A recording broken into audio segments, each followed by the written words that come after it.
Give a detailed prompt to ChatGPT or whatever image generator you like. Black and white in the style of a woodcut seems to yield that classic old-timey bookplate look. If you don't like what you get, use additional prompts to make refinements. When you have what you like, take it into Google Slides.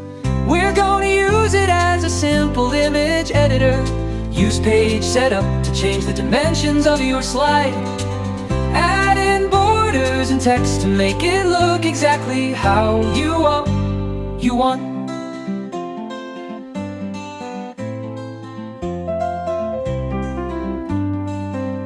Use formatting options on the image to make any necessary adjustments.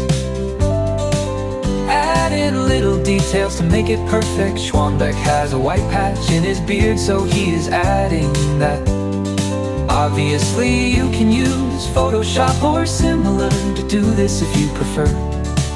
But Google Slides is super simple, and lots of folks, including students, know how to use it already.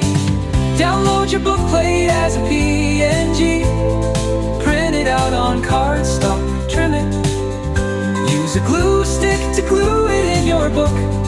Now you have a fancy-looking customized bookplate for the books you loan out from your classroom library. Oh yeah, Schwanbeck hopes you found this interesting and useful.